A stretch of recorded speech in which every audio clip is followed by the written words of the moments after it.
jumlah pengangguran di Indonesia mencapai 7,86 juta orang di bulan Agustus 2023. Jumlah pengangguran ini turun 560 ribu dari Agustus tahun lalu, namun lebih tinggi dari periode sebelum pandemi yaitu Agustus 2019.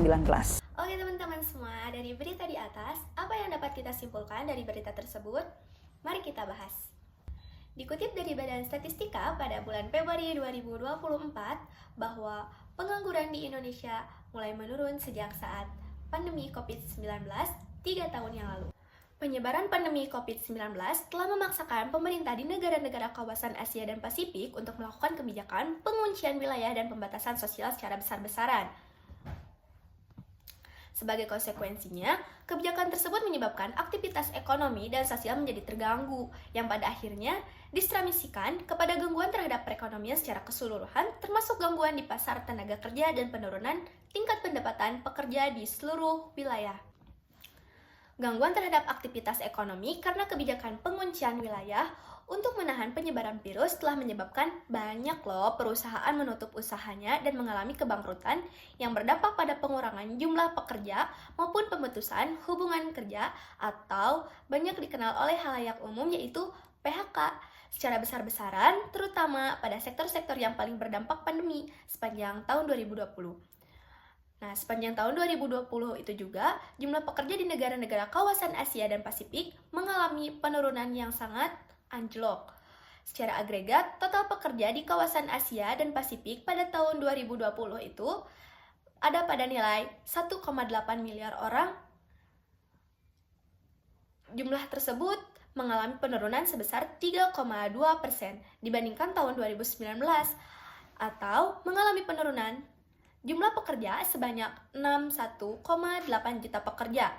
India merupakan negara yang mengalami penurunan jumlah tenaga kerja sebesar 30,4 juta pekerja pada tahun 2020 loh teman-teman semua.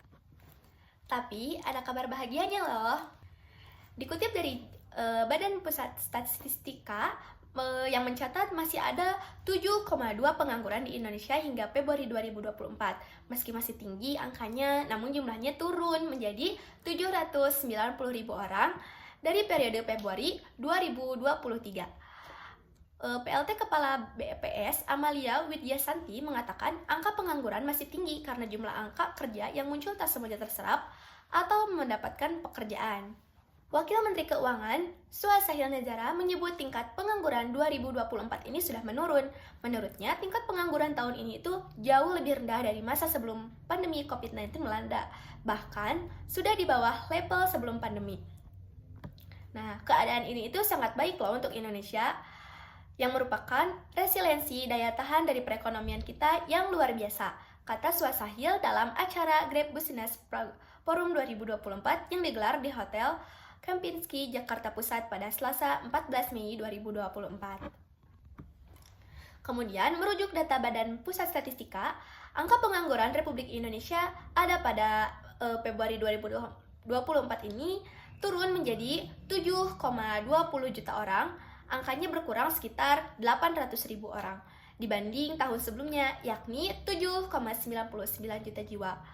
Suhasahil lanjut membeberkan pertumbuhan ekonomi kuartal 1 2024 itu ada di level 5,11%, merupakan basis yang bagus dan baik. Beliau menuturkan, di tengah situasi geopolitik yang bergejolaknya, Indonesia jelas terkena imbasnya. Oleh karena itu, menurut dia, Indonesia harus menavigasi kondisi ekonomi global dan kondisi geopolitiknya.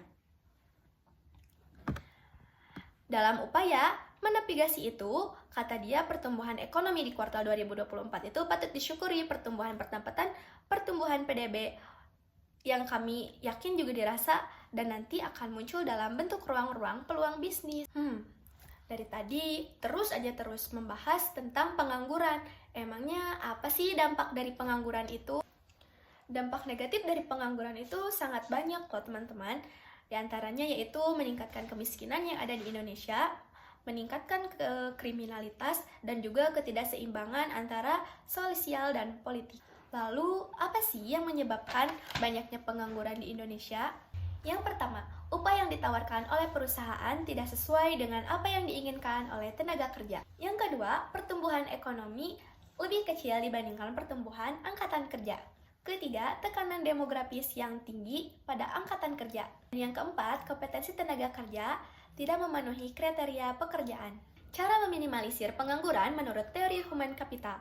Teori human capital atau modal manusia merupakan teori yang menyatakan bahwa salah satu pendorong keberhasilan ekonomi ada pada modal usaha. Mendefinisikan modal manusia sebagai segala kegiatan yang mempengaruhi pendapatan individu di masa depan melalui peningkatan sumber daya manusia yang utamanya berupa pendidikan dan pelatihan, walaupun ia juga dipertimbangkan kesehatan dan migrasi sebagai bentuk lain dari modal manusia.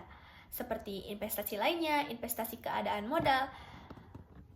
Manusia itu memerlukan biaya yang harus dibayar pada waktu dekat dengan harapan bahwa keuntungan akan diperoleh di masa depan. Biaya yang dimaksud itu dibagi menjadi 3. Ada 3 kategori, yaitu pengeluaran langsung atau direct expense, penghasilan yang hilang, foregone earnings, dan biaya fisikal lain atau psych loss.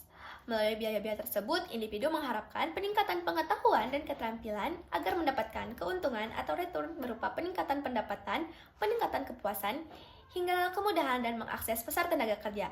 Sehingga pada eksistensinya, investasi ke dalam modal manusia juga akan mempertimbangkan memberikan manfaat non-moneter berupa penurunan peluang individu untuk menganggur. Mungkin itu saja yang dapat dibahas pada materi kali ini berupa pengangguran di Indonesia. Sekian, wassalamualaikum warahmatullahi wabarakatuh.